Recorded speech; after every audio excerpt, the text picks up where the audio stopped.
Well, hello, good night. It is all a pleasure to be here recording this podcast. So it's really interesting to be recording this. Um, this is going to be composed by my friend and classmate Alexandra, and obviously myself, Juan. So we'll be discussing a little bit about the importance of English and some questions we have regarding the main part of the podcast, like English experiences. So I want to start with a different question, and is why is the English so hard? What do you think? And hello. Hi, Juan. Well, answer your question. I consider that the English is not difficult. It's all process. So learning English is a process. We have to enjoy the process and put attention to all the things that the the English and give us to learn. So it's not difficult actually. Well, to start this podcast, we have 5 questions. So we're gonna start with the first question. The first question is when and how you started learning English. Well, from my end, I learned because of my family, and I grew up in North America.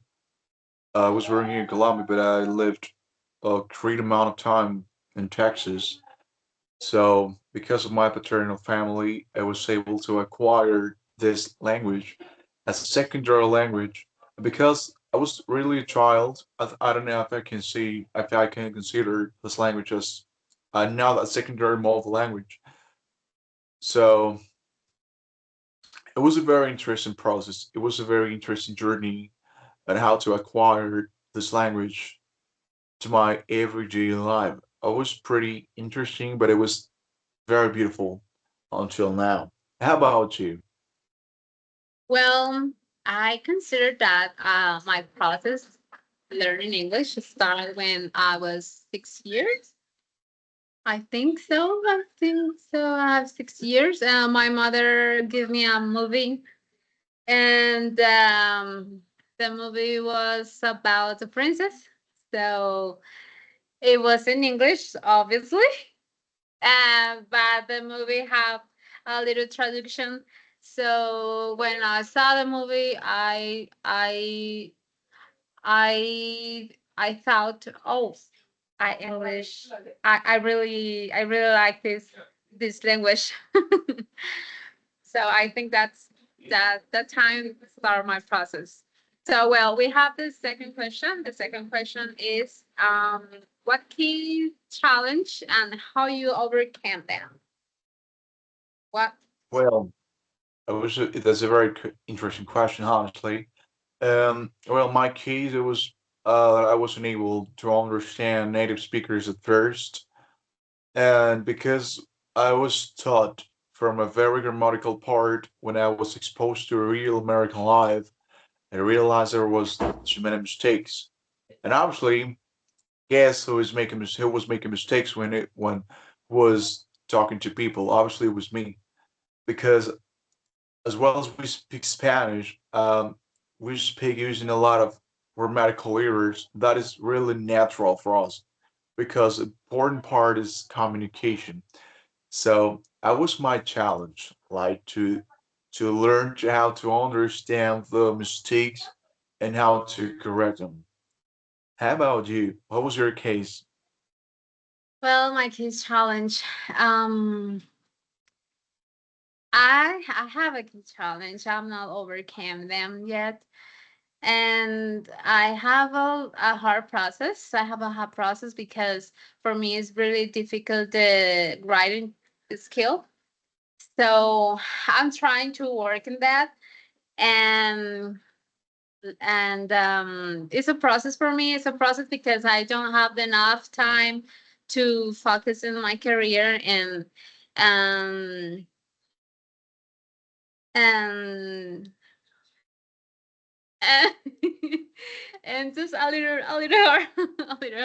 Well, we have the third question. What effective strategies that helped you improve? Well, as well as we learn Spanish, we are not aware, we are not conscious that we learn by repeating, by listening and repeating. And there is a name for that. It's called shadowing. It's a very effective technique that most of the people use to acquire the secondary language. And when I was a kid, as I told you, I was listening to a lot of people. I was listening to my family, and I started like uh being like a sponge. So I started absorbing sounds, pronunciation, fluency, slangs as well. So it was actually really good because through shadowing, I started to be able to understand and acquire this language, and that's what I like to recommend to my students. As an actual English teacher, what I like to do is to encourage them through shadowing skills, shadowing practices, and I can see results. That is a good part. How about you?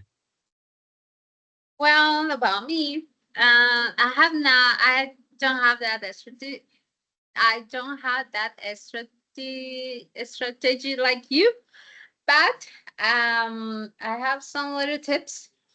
Some little tips like watch movie in English. Not all time because I have children, so my children don't like watch movie in English.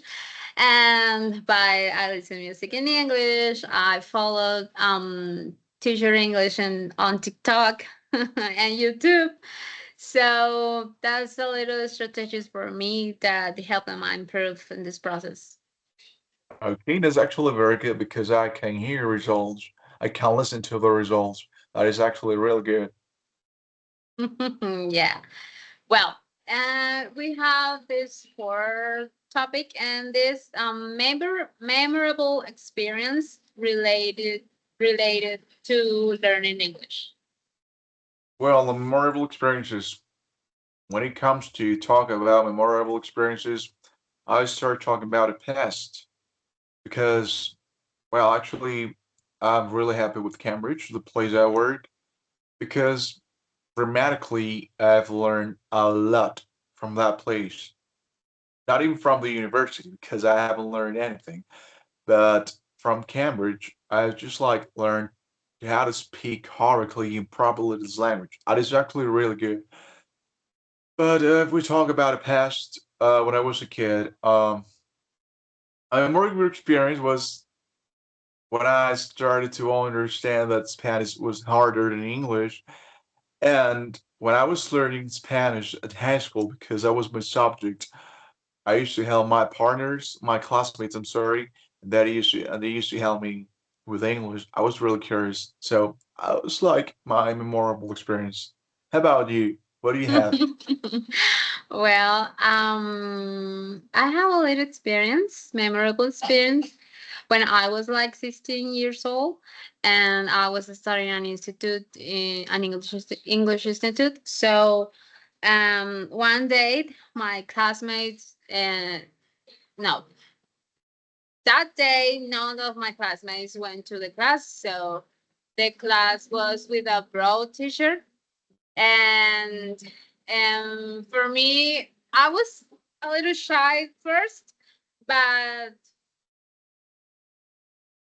we was talking about different topic, like movies, like music, like what do you like to do. So I remember that we was talking about we are talking about a movie that called How to Train Your Dragon. So I remember that we talked like 1 hour. So that's my memory experience for me. Good. That's good. It's good. It's good. The more we talk, the more we learn. So this is actually pretty good. Yeah. So to finish this podcast, we have the last topic, and it's your current level and future goals in English proficiency. Well, actually, I'm a Z1 certified student. I'm a Z1 certified speaker. I'm sorry. Um, Despite that, really aware that learning a lot of vocabulary on a language about a language from a language is really difficult.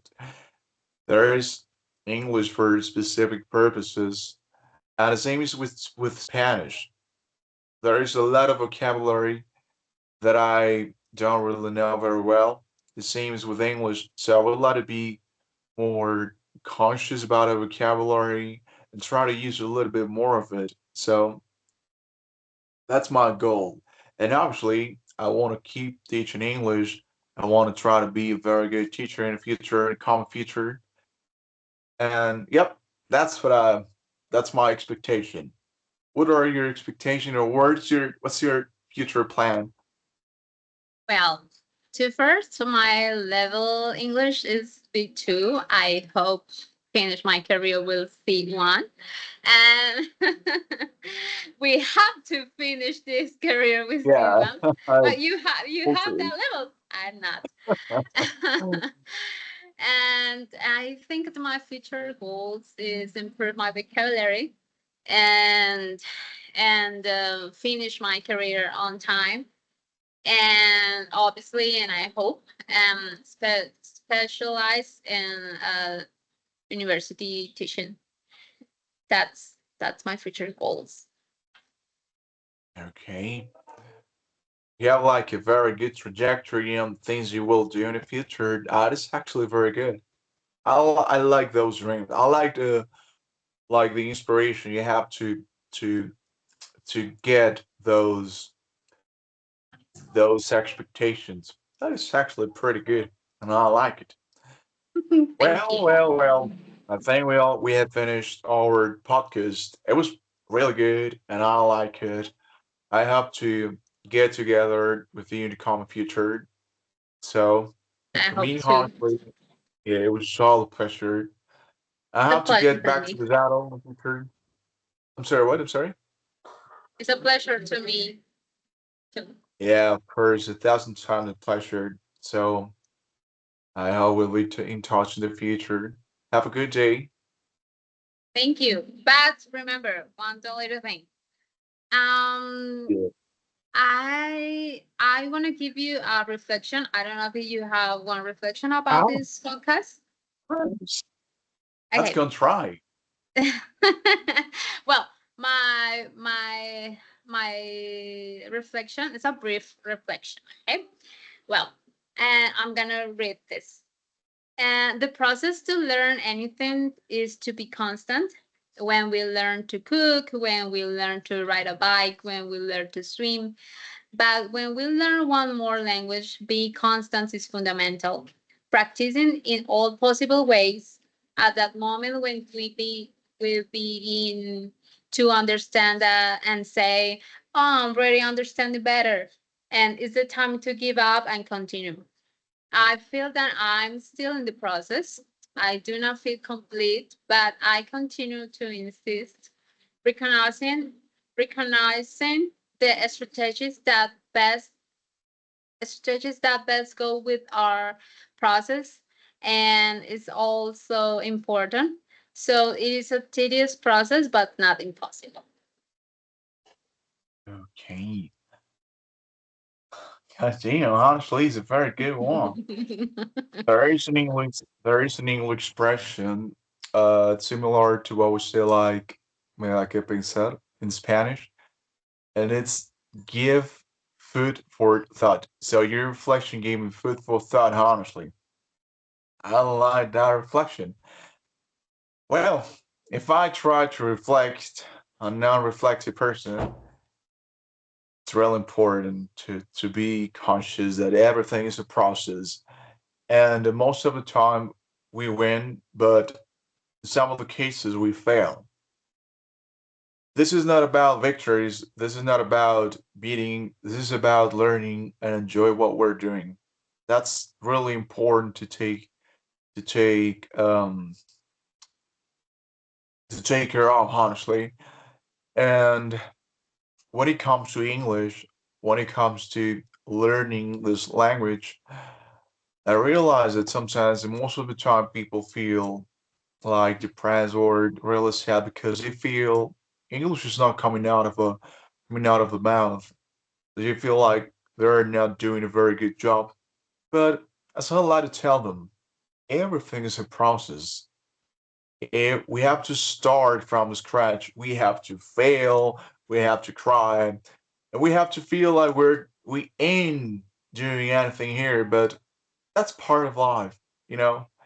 So I guess with this language, with English, and how we can do better things in the future, very good things, very beautiful, good things in the future.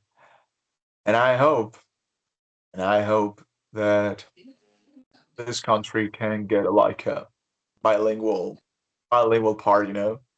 So that's my dream. I don't know. That's my reflection. Okay. Okay, Juan. So thank you for this moment to develop this podcast. Thank you. And see you another time. Okay. Yeah, we'll be in touch. Take care. Bye. Bye bye.